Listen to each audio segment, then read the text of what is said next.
আমরা প্রত্যেকেই অজু করি, গোসল করি। কিন্তু আমরা কি জানি অজু এবং গোসলের ফরজ কয়টি? আসসালামু আলাইকুম ওয়া রাহমাতুল্লাহি ওয়া বারাকাতুহু।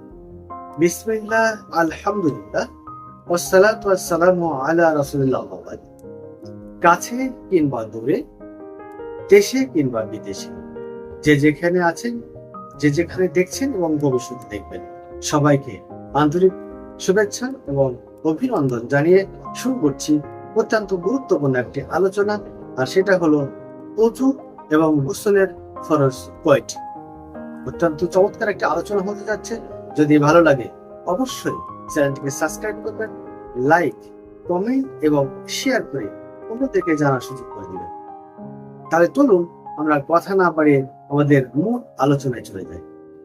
সম্মানিত বন্ধুরা, আমরা প্রত্যেকেই গোসল, কিন্তু আমরা অনেকেই জানি না যে কিভাবে গোসলটা করতে হয়, গোসলের ফরজ গুলো কি কি রয়েছে, গোসলের যে একটা নির্দিষ্ট নিয়ম রয়েছে, এই নির্দিষ্ট নিয়মটা কি, এই নির্দিষ্ট নিয়মটা কিন্তু আমরা অনেকেই জানি না।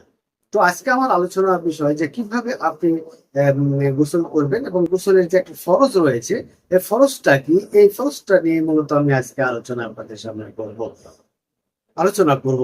তো চলুন প্রথমে আমি আপনাকে জানাই যে গোসলের ফরজ এর মধ্যে আমরা জানি যে গোসলের ফরজ হচ্ছে তিনটি। গোসলের ফরজ হচ্ছে তিনটি। গোসলের ফরজ তিনটি। এক নাম্বার হচ্ছে কুলি করা, গড়গড়া করে কুলি করে নেওয়া, অর্থাৎ মুখের সমস্ত মুখের ভেতরে পানি পৌঁছানো, এটা এক নাম্বার ফরজ। দুই নাম্বার ফরজ হলো নাকের যে নরম অংশটুকু আছে, এই নরম অংশটুকু পর্যন্ত পানি পৌঁছানো। আমি আবারও বলছি, গোসলের দুই নাম্বার ফরজ হলো নাকের যে নরম অংশ যেটা রয়েছে, এই নরম অংশ পর্যন্ত পানি পৌঁছানো, এটা ফরজ। তিন নম্বর হলো সমস্ত শরীর পানিতে ধুতে পারে, এটা ফরজ। তাহলে গোসলের ফরজ তিনটি। এক নম্বর হলো মুখের মধ্যে পানি নিয়ে সুন্দর করে সমস্ত মুখটা পানি দিয়ে ভিজানো, ভেতরে গড়গড়া করে কুলি করা, ভালো করে কুলি করা, এক কথায় ভালো করে কুলি করা। দুই নম্বর হচ্ছে নাকের নরম অংশ পর্যন্ত পানি পৌঁছানো। তিন নম্বর হচ্ছে সমস্ত শরীরটা ধুতে পারে, এটা হলো গোসলের ফরজ। এখন আমরা অনেক সময় গোসল করি, ফরজ হয়ে গেছে গোসল, কিন্তু আমরা গোসলের নিয়মটাই জানি না। না জানার কারণে আমাদের কিন্তু গোসল নাই। এই জন্য আমাদের গোসলের ফরজটা সম্বন্ধে জানতে হবে, এটা এক নম্বর বিষয়। দুই নম্বর বিষয় হলো যেটা, সেটা হলো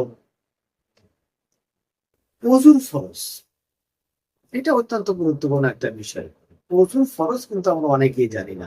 আমরা অনেকেই সালাত আদায় করি, কিন্তু অনেকে আমরা জানি না যে এই অঙ্গগুলো ধৌত করা আমাদের জন্য ফরজ, এটা কিন্তু আমরা অনেকেই জানি না।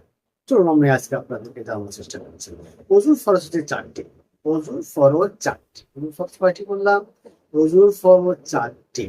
এক নাম্বার হচ্ছে সমস্ত মুখমণ্ডল ধৌত করা, সমস্ত মুখমণ্ডল। এই যে দেখেন, চুলের গোড়া থেকে শুরু করে এইভাবে কানের মধ্য থেকে নিচে এই পর্যন্ত সমস্ত মুখমণ্ডল ধৌত করা। এক নম্বর হচ্ছে সমস্ত মুখমণ্ডল ধৌত করা। দুই নম্বর হচ্ছে উভয় হাতের কনুই পর্যন্ত ধৌত করা। তিন নম্বর হচ্ছে মাথা মেসো করা, 4/1 কমসে কম। চার নম্বর হচ্ছে উভয় পায়ের গোড়ালি পর্যন্ত ধৌত করা। তাহলে আমি আবারও বলছি, একটু ভালো করে কান লাগান। অজুর ফরজের মধ্যে এক নম্বর ফরজ হলো মুখমণ্ডল ভালো করে ধৌত করা, এই চুলের গোড়া থেকে শুরু করে এগুলো সুন্দর করে ধৌত করা, এটা ফরজ। এক নম্বর সমস্ত মুখমণ্ডল ধৌত করা। দুই নম্বর হচ্ছে উভয় হাতের কনুই পর্যন্ত ধৌত করা, এটা ফরজ। তিন নম্বর হচ্ছে মাথার 4/1 ম্যাসো করা, ফরজ। কিভাবে ম্যাসো করবো? আমরা পানি নিয়ে এইভাবে করে সামনের দিকে যাবো, সামনের দিকে যাবো এবং সামনের দিকে নিয়ে যাবো, এভাবে। এটা হলো ম্যাসো করা। এটা হলো তিন নাম্বার। চার নাম্বার হচ্ছে উভয় পায়ের গোড়ালি পর্যন্ত ধৌত করা। আমরা এই চারটা, তাহলে অজুর ফরজ হলো চারটি, গোসলের ফরজ হচ্ছে তিনটি। আমরা অনেকে কিন্তু এই জায়গায় ভুল করে ফেলি। ভুল করার কারণে আমাদের অনেক সময় অজু হচ্ছে না, আর অনেক সময় গোসল হচ্ছে না। এই জন্য আমাদের ইসলামের সমস্ত বিধিবিধানগুলো জেনে আমাদের প্রত্যেকের আমল করার দরকার। আমরা অনেকেই কিন্তু বিষয়টা জানতাম না, আজকে অনেক জেনে গেছি। এই জন্য এই ভিডিওটা বেশি করে শেয়ার করে দিবেন, যাতে অন্যরাও জেনে এই বিষয়টা নিয়ে আমল করতে পারে। মহান আল্লাহ রাব্বুল আলামিন আমাদের সবাইকে তাওফিক দান করুন। ওয়া আখিরু দাওয়ানা আলহামদুলিল্লাহি রাব্বিল আলামিন। আসসালামু আলাইকুম ওয়া রাহমাতুল্লাহি ওয়া বারাকাতুহু।